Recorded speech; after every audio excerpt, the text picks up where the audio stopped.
Okay. So if everyone could take their seats, perfect. And please go ahead and walk us through the levy, and then we'll talk about that. Okay, so good evening, Mr. Mayor and members of council. Last year at this time, council's approval of the dedicated infrastructure levy was a significant step forward for the city in addressing the need for sustainable infrastructure funding. Like many other municipalities across Canada, the City of Guelph has an infrastructure funding gap, meaning that the annual infrastructure replacement needs are greater than the available funding. As a result, that replacement work gets delayed to future years, creating an infrastructure backlog. Currently, the city has a total backlog of $490.6 million that includes both tax and non-tax infrastructure. Of this, $220 million represents the tax-supported infrastructure. Until a sustainable capital funding rate is achieved and the annual gap is eliminated, this backlog will continue to grow. Recognizing this, Council took a step toward addressing the issue and approved a 1% dedicated infrastructure levy as part of the 2017 tax-supported operating budget. As well, Council endorsed a continuation of the levy for the following 9 years. This means that staff will recommend a 1% increase each year for 9 years for a total of 10% excluding compounding. This may sound like a big number, but so is the scale of the backlog. Continued investment will be required to slow the rate of accumulating backlog and eventually reduce it in the future. This is critical to ensuring levels of service are maintained for the community and risks are effectively managed. The 1% levy in 2017 meant that an additional $2.2 million has been added to the infrastructure reserves. The infrastructure reserve funds are allocated to specific projects based on a comprehensive capital budgeting process that's supported by good asset management practices. This ensures that the projects represent the best overall value to the community, whether they're infrastructure renewal or city building initiatives. The reserve funds are necessary to support the city's long-term financial strategy, which means having funds available when we need them. To achieve this long-term vision, continuation of the 1% is required. To better demonstrate that need, this graph displays the impact that the 1% levy would have on the tax-supported backlog.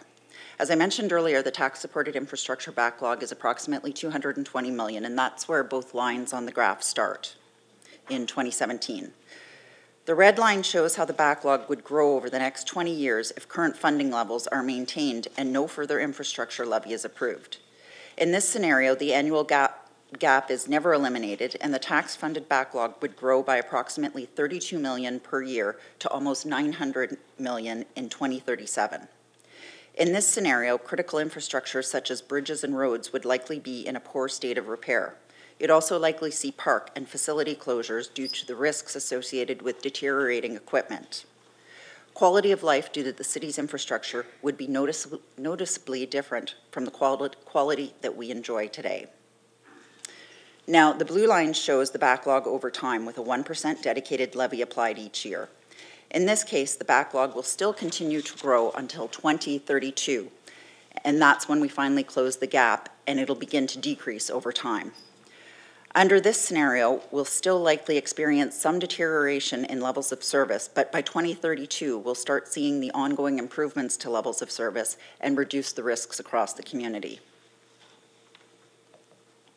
While the levy addresses our need to fund critical tax-supported infrastructure, it's also a key requirement for integrated capital planning and construction of linear infrastructure projects.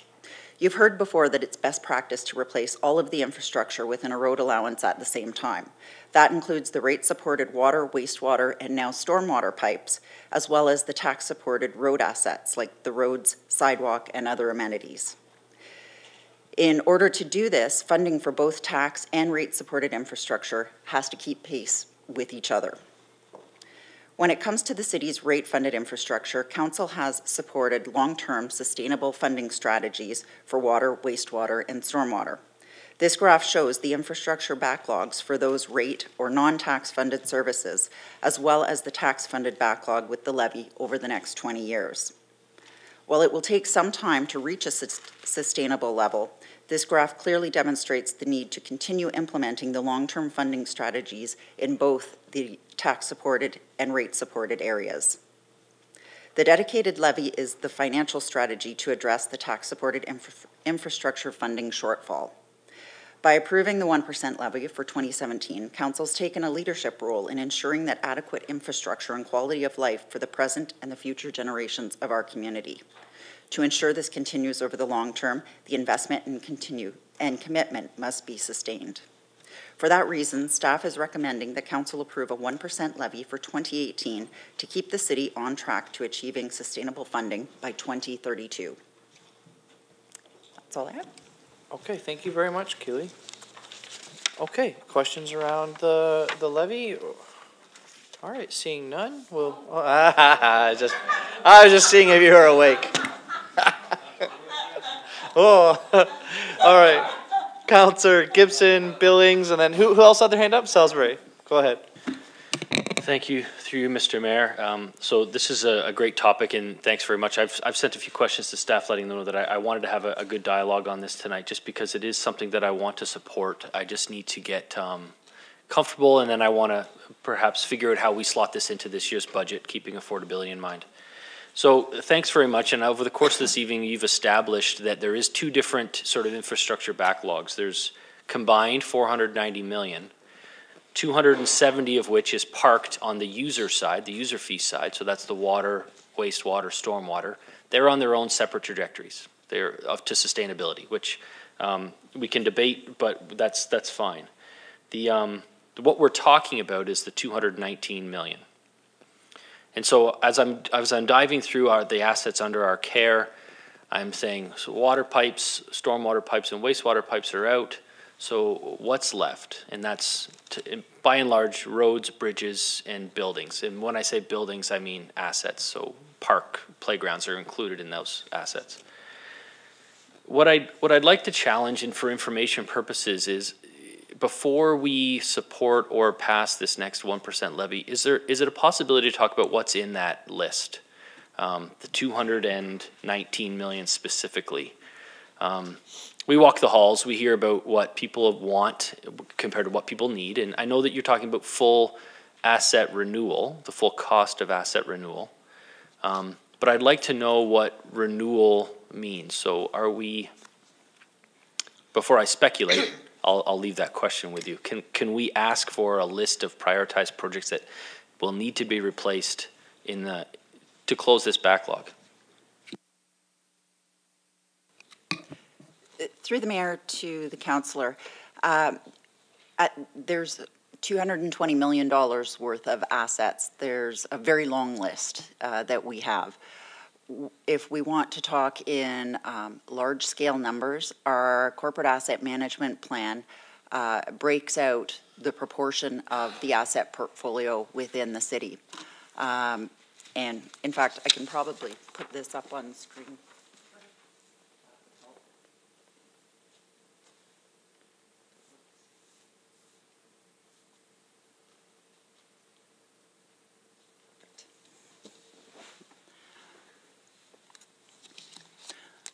That's good. So, so this is the breakdown of the asset portfolio that was shown in the 2017 asset management plan. You can see that a very large portion of those assets, 72% of the city's assets, which total almost $4 billion, are within the right-of-way. 39% are the transportation assets. That's the non-tax, or sorry, the tax-supported transportation assets, the road, the curbs, the sidewalk, the boulevards, the bus bays, all of those items, as well as bridges. There's also some other significant areas across the corporation. So the culture and recreation is 7% of the overall, and again, it's broken down. So I think that gives a good, if we extrapolate from what the portfolio is in general to what our backlog is, it's quite similar. Thank you, through you, Mr. Mayor. So I'll expand on that just a little bit. So diving down into the details, so asset renewal, are we talking about, specifically on culture and recreation, for example, are we talking about the replacement cost of the River Run Center, the Sleeman Center, the museum? Are we talking about that size, that magnitude, the full replacement cost of those buildings? Through the mayor, yes, that is replacement cost, as well as life cycle costs to extend. And I read that last night, that the maintenance involved with trying to extend the life of things. Okay. So I'm glad that you put this slide up, because the right-of-way assets is an excellent example of where I'd like to go and help understand it and actually draw correlations to this year's budget. The fact that we have right-of-ways and we have non-tax and tax-supported projects in there. But what I didn't see in the asset management plan, and what I'm hoping that we can get a firm grip on, is how growth is going to happen, where growth is going to happen in our city, and how growth associated with DCs can harmonize with asset renewal. So the classic example is this budget that we just passed. We passed a $90 million budget this year, 60 million of which we are supporting, 30 million of which something else is supporting, DCs, grants, things like that. So I'd like to look at our asset renewal requirements and see where our efficiencies going to be found. And I'll paint an example. It's the only way I can. I had this conversation in Ottawa the last 2 days with somebody. If we have to replace the gauge of a pipe, let's say it's a water or stormwater, something that's tax related, sorry, something within this 219 million. And we know we have to replace that pipe in the next 10 years. But a 10-unit condominium building is going up in the next 10 years as well, right there. And with that condominium building, we're going to have to expand the gauge of that pipe. We're not going to replace that pipe because it's at end of life with full asset renewal costs. And then 2 years later, dig that pipe up again because of the growth aspect.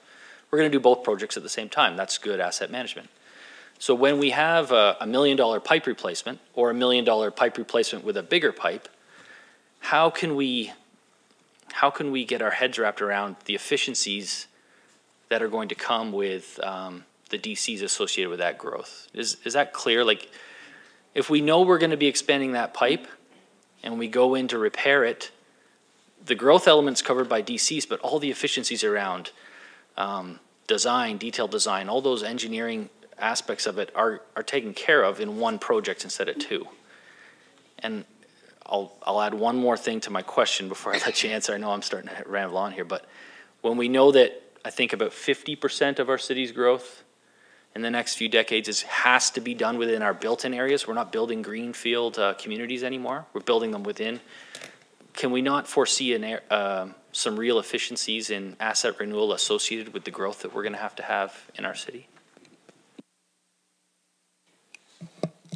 Through the mayor, you are correct that there is a portion of the renewal part. It's the renewal of the existing asset has to be covered through the tax-supported or the non-tax supported city funds. If there is a growth component, if we're increasing for capacity, then that can be covered off by the development charges.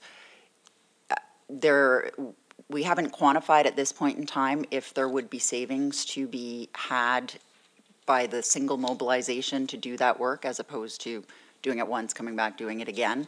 I would assume there would be some minor efficiencies that would be related to that. What I would also suggest is that a good part of our network is not within areas that it would experience growth. A significant portion of our transportation infrastructure that's currently in the backlog are residential roads. We are at a point where we're only doing some of our arterial and collector roads at this point in time because it's driven by the underground infrastructure that we do need to increase due to capacity. But our residential roads will never have to increase in capacity for the suburban setting that we are in. And based on that, our current level of funding for residential roads wouldn't allow us to go in and reconstruct some of those roads for another 40 to 60 years. So that's the impact that we're looking at this point in time. Okay, thank you. So one more example that I'd like just to help me understand on is, I think actually Councillor Downer just brought this up to me during break, was Yarmouth Street. Yarmouth Street is probably a road that's aged. It's ready to get replaced. There's probably some underground subterranean work that needs to be done. but we can time that asset renewal up with all of the development that's happening on Yarmouth right now and the development charges that are coming. So there's going to be increased capacity required because of the water delivery to the new tower that's going up. We're going to time that project up together. Could we argue, or could we see harmonization or cost savings with the full asset renewal? I'm sure when we talk about asset renewal, we're not just talking about the hard square meter per square meter of concrete, but we're talking about the design work, the EA work, probably the EA work that has to go in, all the different elements to a construction project, not just the actual physical concrete cost to repair. Is that safe to say that there is harmonization though between, on the example of Yarmouth Street? Through you, Mr. Mayor, absolutely. There's always integration. We look at areas that are poised for development, and we'll coordinate that work to ensure that we're not going in twice to do something. There's always that opportunity. So absolutely, there are some efficiencies to be had on those type of roads. However, as I mentioned earlier, that's a relatively small portion of the overall backlog of work that we have. Thank you. I'll see. I've got a number of questions here. I think we've covered a lot of it though, so I can hand the floor back over to someone else, and if there's anything else, I'll follow up at the end. Thanks very much for that. Okay, thank you, Councillor Gibson. Councillor Billings? Through you, Mr. Mayor. Tara knows it's coming. Okay, so what it is just how we're going to present the levy again with on the tax bill. So 2017, it was just the 1%, right, for the infrastructure levy. But now, did not council pass, there's a policy with respect to, it's what, is it 90% going in infrastructure, 10% city building? What's the policy, Tara? So through you, Mr. Mayor, the policy that you just passed this year would be on the 1% levy. It's going 90% to infrastructure renewal and 10% to city building. 10% Yep. city building. Okay. So something's, oh, it's the lack of upgrade. It's, yeah, I got it. Okay. Okay, so then the other thing is, there was a comment made, okay, addressing a recommendation for a 1% levy, but it's really another 1% levy because we passed one last year, council did, so there was the 1% levy on the tax bill, but then that got rolled into the base budget with respect to presenting the 2018 budget. So that 1% is taken and rolled into the, right, 2018 budget. Yes, that's correct. So initially when we were talking about this, and I believe I was mistaken, I really thought we were going to keep the two things separate. We were going to have our base budget and we were going to have the line item with the levy, and we were going to keep that separate as well, so that every single time there was an increase, that total line item would be there, and nothing was getting rolled in, because then it disappears, right? And so I'm incorrect, because what you're telling us is no, the 1%, every time council passes that 1% levy, then that gets rolled into the next year's budget, and then there'll be another ask for yet another 1%. So the ratepayers on their bill will only see whatever council supports. So if they support a 1% or a 0.5% or whatever, that's all they're ever going to see, not the amount that gets rolled in. Yes, that is correct. You're explaining it accurately. So through you, Mr. Mayor, Tara, is there some, I know that's a terrible, okay, been there. So I guess all I'm asking is not maybe for an answer right now, but is there any way that you can think of on the tax bill to have it a little bit more explained or something? Because I'll just give you for an example. So this was in the report we received. This is just the 2018 tax supported operating budget. And at the very top here, we have 2017 approved budget, which was 225 million. I'm not going to do the other numbers. 225 million. But last year, we actually approved a 222 million base budget. So that how did we get to 225? Well, that's because we added in that extra 1% levy, and that's how you got to the 2017 budget. So, for example, then you've got the growth. And so I understand all your numbers. I understand what you're doing. I know how you get to the 1.8 plus the higher level of government, the 3.7, and that's how you're coming up with a 2.19% increase over 2017 budget. However, if you just looked at it base budget to base budget, you'd have to add another % on. So an increase is actually 3.19. It's because we're including that 1% tax levy in the base budget, if you're following me. That's how it's getting rolled in. And I understand that, and I understand that. It's just that I think there's a lot of people out there that didn't understand that it was going to get rolled in to the base budget. And so, yeah, they keep paying that infrastructure levy, and will continue to pay it as long as council supports it. Through Mr. Mayor to Councillor Billings, we will explore methods of displaying it according to whatever direction council is providing, and come back to you and possibly post a message board for some conversation on the matter. Okay, that would be great. Thanks. Thank you, and over to Councillor Salisbury. Thank you, Mr. Mayor. Ultimately, one of the things I want to circle back to is one of the expansions with regard to the analyst corporate asset management. Having said that, this graph is excellent because it really shows us where our money is going. And I want to seek some clarification and then understand, because in the here and now, in 2017, when we're looking at the infrastructure gap, a 1% levy is a no-brainer. We have what call it the beast to slay, this gap, and it's growing and getting bigger and uglier, and so it makes sense. 10, 5, 10, 20 years from now, the question that I start to get to, and it goes back to something that Councillor Gibson spoke about, which was condition assessment. Because my understanding of the beast, the infrastructure gap, is that it's based on life cycle predictions. On that then, sidewalks, curbs, roads, which make up 72% or 39% of 72%, a big chunk, may have wildly dramatic life cycle needs.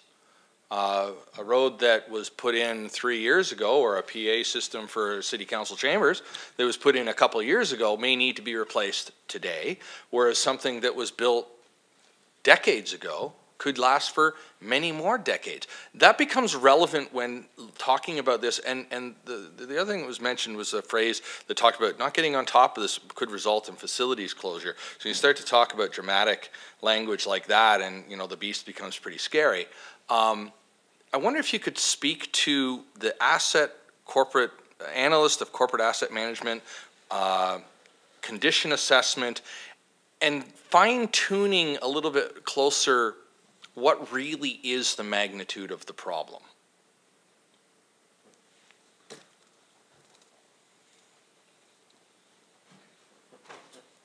So are you just... Well, so the question is, first of all,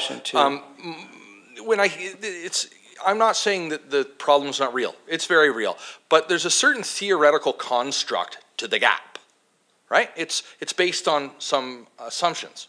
And that part of our task is to, clearly there's assets that need to be replaced, and that, it's pragmatic. But then there's some, especially when we're talking about 10, 20-year projections and compounding interest rate stuff, the theoretical construct of it can be brought down a little closer to what do we really have on the ground in terms of, does the rolling stock need to be replaced in 3 years, 5 years, 7 years, 10, and what's the impact of those decisions? Some sophistication when it comes to the large slaying the big beast. And so is this analyst of corporate asset management speak to that fine-tuning, or what else do we need to do to fine-tune down to understand what is the real magnitude of the issue rather than something based on life cycle predictions? Through the mayor. Okay, I think I know what you're getting at. Within the asset management plan and going forward, there are different life cycles for different assets. That's clearly recognized.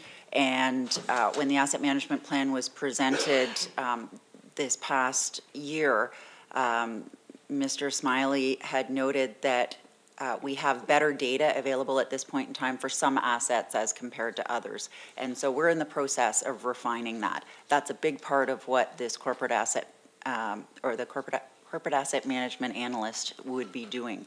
Within each of the service areas, and by service, we're not talking IDE versus PS, but the service areas that you see on the map, those are the assets that provide a similar service. Within each of those, the next step after our levels of service and risk, or concurrently to that, is to prepare the asset management plans specifically for that. And then it gets more down into the micro. At this point in time, some of our assets, we have excellent, for example, our pavement, we have condition assessments on our pavement for the entire city. So we know what's past its expiry date. Not just driving it, but actual numbers to support that. But there's other areas within the city where we don't have that information, and we will continue collecting that. Well, that leads into my other question, which is good, because I was going to say, are we devoting the overwhelming majority of our time defining our right-of-way assets rather than spending time with, I don't know, some little slice in there? You know, are we spending our time really putting in, because that strikes me as, I mean, when we talk about millions of dollars, that's where it's going. Through the mayor, we are looking at it holistically. It's a corporate asset management plan, and just because something might not be large in dollars, there's also different levels of risk and service that are associated with some of those. So something like the information technology is not necessarily a large number in the pie. However, without that technology up to date and working efficiently, the city can't function and operate. Good point. No, I appreciate that. So then just to close it down then, are we moving in towards condition assessment and better predictions, or are we going to consistently be relying on life cycle pricing or life cycle costing for these asset replacements? Through the mayor, so we do use life cycle costing. I think what you're referring to is age, basing it just on age alone, which it's usually how, when you're new to this, how you do it. It's a simplistic way of doing that. We are definitely moving to a more sophisticated method, and we have that in some of our asset classes already. Okay, and then again, going back to the expansion, the analyst corporate asset management, how does that factor into the big picture again? So that position is going to continue helping gather the information and create those plans across the organization. It was mentioned, I believe, that we're looking at that position as a secondment position as well, so it would be available across the organization so that the asset management practices can be further integrated and ingrained within the various departments within the city, because it's a way of thinking. Okay, thank you very much. So just before I continue, I want to say that the last three speakers, councillors, have been on topic, 100%. So I just want to caution us that we don't start to move into an hour-long discussion about corporate asset management unless it directly reflects to the infrastructure levy, which it has. The conversation has been there.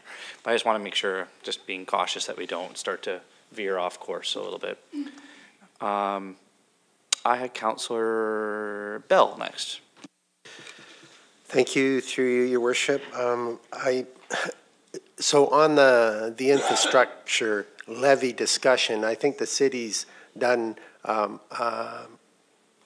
a good job demonstrating the need and the reasons why the levy's required, and you know, there's lots of graphics and graphs and analysis.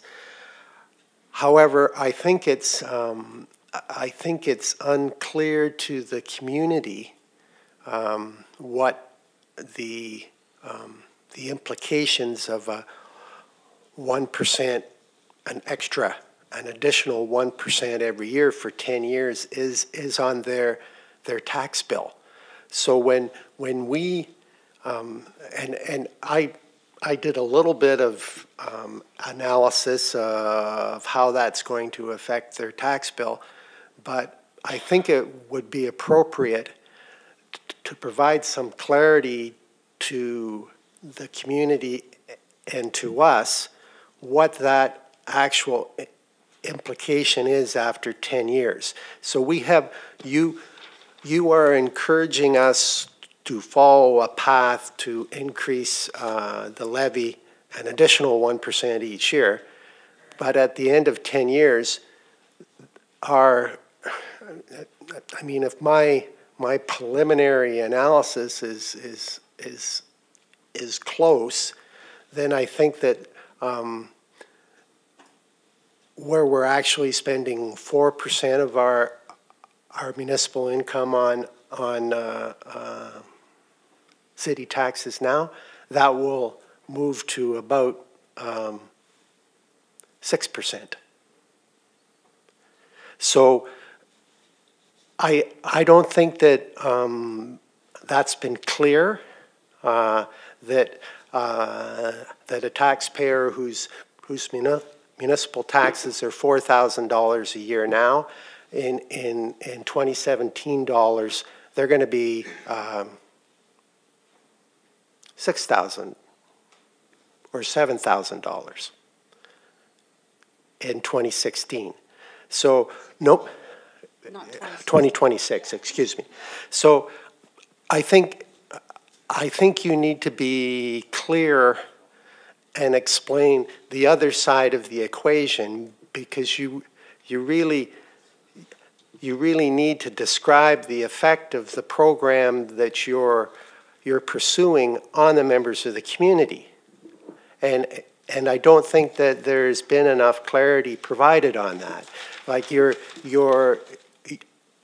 impact on the community is basically described as a 1% tax levy.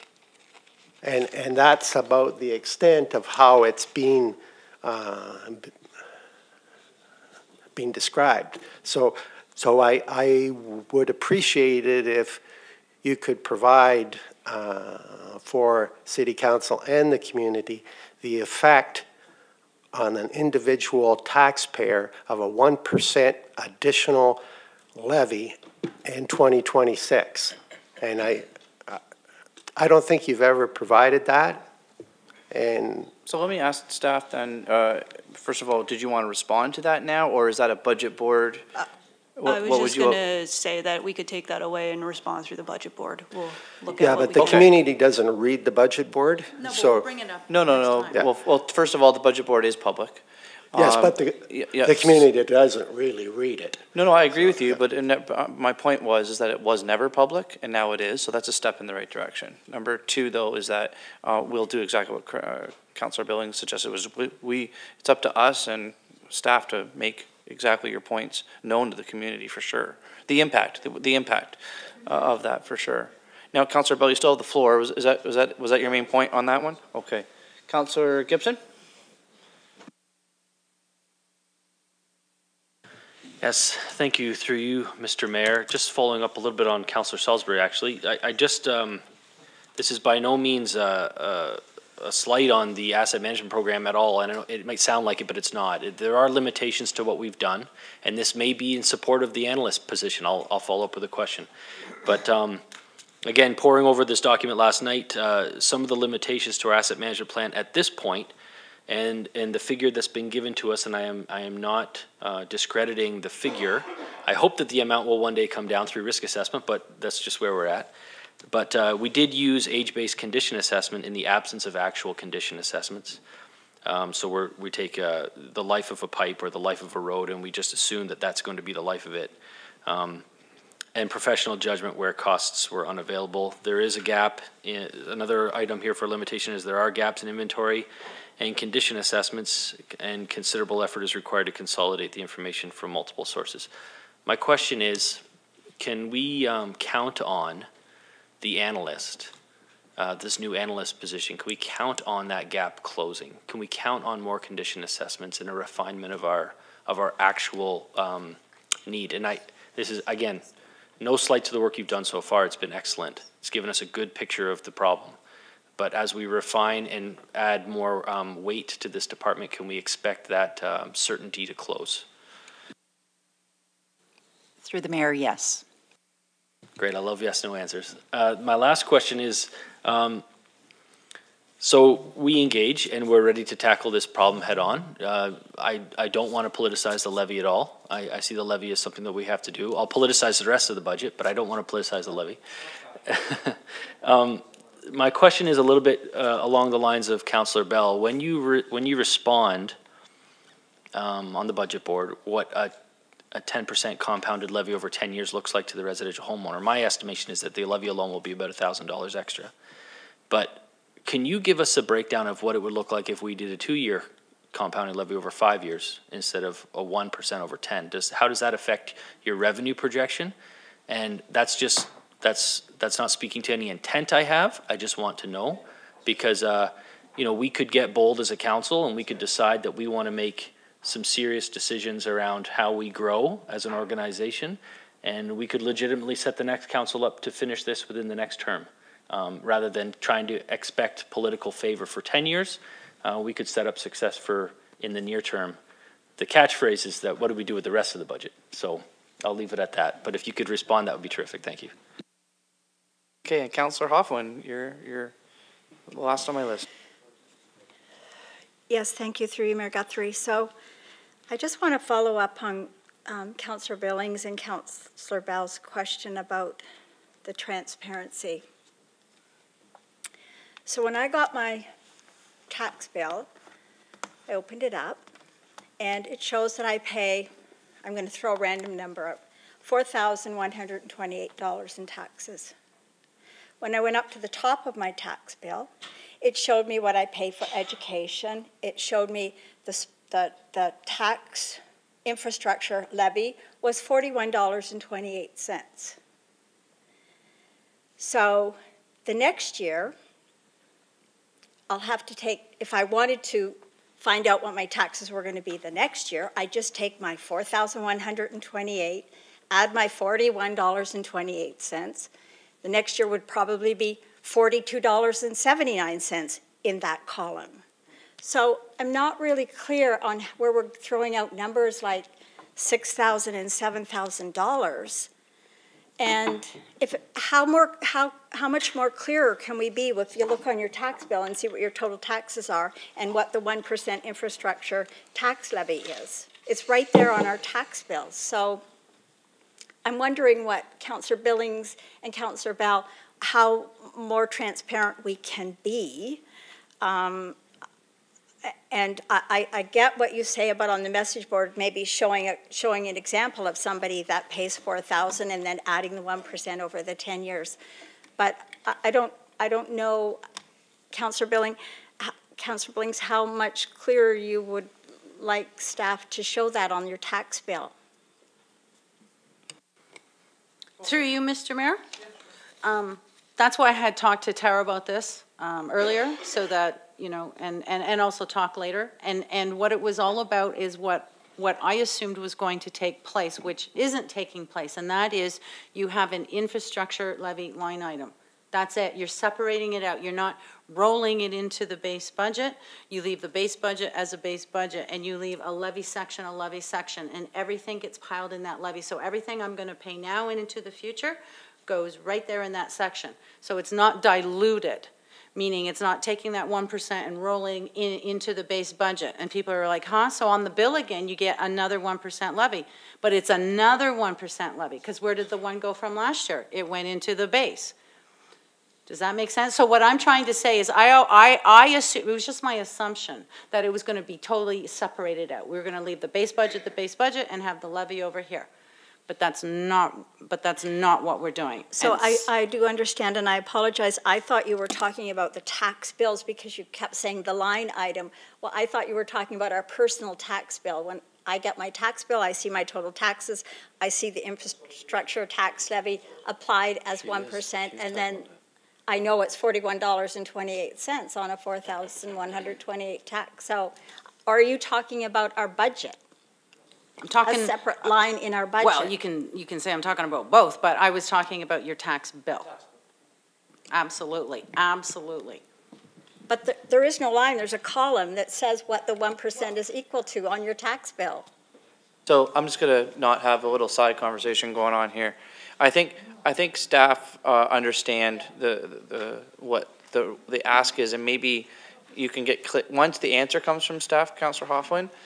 If the answer makes sense to all of us, then we can go okay. If not, we can go back and get clarity on it. But if I could try, the issue at hand is with the agreement to go for 10 years. Is that the 1% levy that's always from the previous year is then built into the base budget the next year. Yeah. And then it's 1% on that. And then that 1% is built into the base budget on year 3. And then it's 1% on that. And so I think, I hope I'm saying what you're, am I, okay? And so that's how we attack the gap, the beast, okay? But Councillor Billings is trying to get at a more transparent way of identifying the amount that is separate, that it doesn't get diluted within the base the next year around. So she's just wanting it to be a bit more transparent is the wrong word, but more identifiable. That's a better word. And a CAO keeps putting up his hand, so go ahead. Mr. Mayor, thank you. I hope I explained that a bit better. Through the members of council, I think what staff will do, we'll take this away, but what I'm hearing from council is that on the tax bill specifically, it's more a year-to-date kind of scenario that they may want to see in the levy year over year, and which is the cumulative total of what this plan is on the tax bill. So we'll go back and we'll figure out what that looks like and if we can actually make that happen on the tax bill, because I know we're kind of limited to certain things in there. But so we'll take it back. We'll look at those options. We'll also look at giving you some examples of what the cumulative total over the 10 on an average impact assessed property looks like. So we'll bring that all back to you. We'll put it up on message board for you, and then we can have a fulsome discussion on the 5th. Thank you. Yeah. Okay. Councillor Ault, did you want to? Just a quick one, please. Yep. I was wondering, thank you, Mr. Thompson, I appreciate that. Would it be possible to look at a couple of examples from other cities that have had levies in the past and how they do it, just for comparison's sake? Through you, Mr. Mayor, certainly we can take that and look at that as well. Because we'd like to make sure that we're inclusive when we do these things, so we'll make sure that we check other municipalities that do the same. Great. You know, I was with the LUMCO, the Large Urban Mayors Caucus of Ontario group, on Friday in Brampton for our meeting, and so I'm sitting around the table with, you know, all the LUMCO mayors, and I'm dead serious. I was looking around the room and looking at all the cities that have infrastructure levies. You know, Barrie to my left, Brampton, and like all of them. It's unbelievable. What do they call it? The fiscal cliff is what it's being referred to as. Of all municipalities, is just unbearable. And we're there lobbying, obviously, the provincial and federal government to help us with that. But I look at some of these cities have upwards to between 2% and 4%. Every year, not knowing if it's compounding, so that's a good question whether or not other ones are doing it in a similar way. But it's I'm not advocating for it. I'm just telling you what my experience just on Friday, just so everyone gets a flavor that this is an everybody issue. How we tackle it, we might come at it from different angles, and it might arrive at different ways. But it was an interesting position to be with a bunch of other mayors that are all sighing like I am about the issue. Councillor Westing, did you have your hand up on a comment too? Yeah, based on a couple of points you made in terms of what others are doing, I think the outstanding question, and this is where I think Councillor Billings question about what shows up on the tax bill is perhaps important, is at the end of 10 years, the assumption that I'm getting from a few people is when you put a levy on for 10 years, at the end of the 10 years, the levy comes off. We did that when we did the hospital. I don't think that's what we're saying here, that we're going to go from 1,000 to 0 and people are all of a sudden get a tax reduction. So I think we need to be transparent on that front so that people know what's it going to reduce to, or is it going to stay flat for the next 30 years? Is that going to be the built-in base going forward? I don't think we've asked you specifically, at least I haven't. I have no idea what the answer to the question is. Probably we can talk about it at the next meeting. I think that's pretty important. I also know I'm going to get hit by the seniors, that if we accelerate the process from 1 to 2 or 2 to 4, they're going to say, oh, there they go. You're going to nail the seniors for the next 5 years, and then when they die off, the rest of this young people aren't going to have to pay for it. I can say that because I'm a senior. Okay. Okay. Thank you very much to staff. Okay, if I could just get everybody to, order is the word I'm looking for. Thank you. Especially from my left. Thank you. We are at the final, just the final recommendation, everyone, to refer it to deliberation. May I get someone to move that motion? Thank you, Councillor Salisbury, seconded by Councillor Alt. I will call, ready, I'm going to call, yes, call on the vote. Call on the vote, everybody, just to refer this over.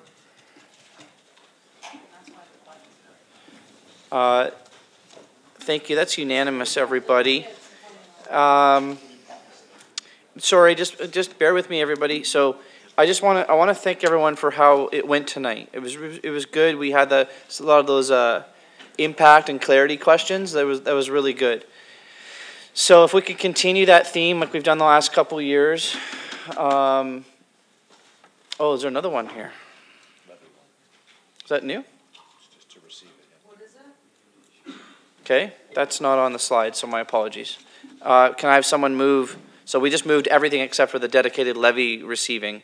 Can I have someone move that, please? Again, Councillor Alt, seconded by.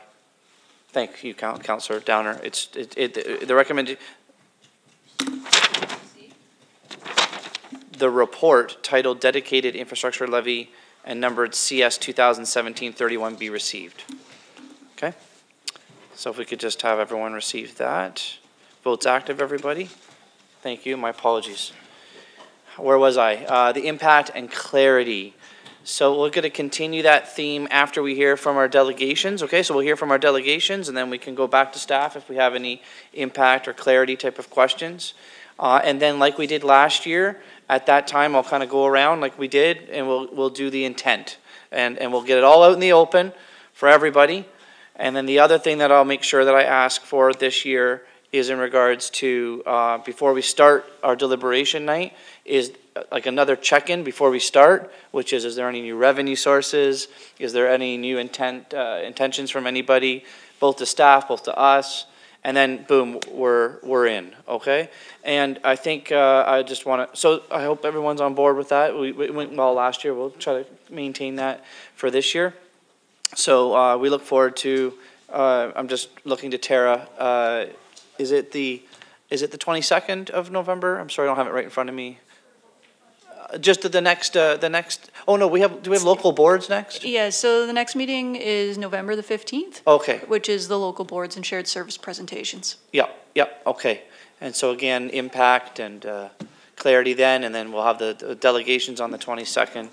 And then we'll tell everybody our intentions, and then that way on budget night, we can make sure that we just hammer through and we'll go through each slide, kind of like what we did tonight, and vote yes and vote no and be done, okay?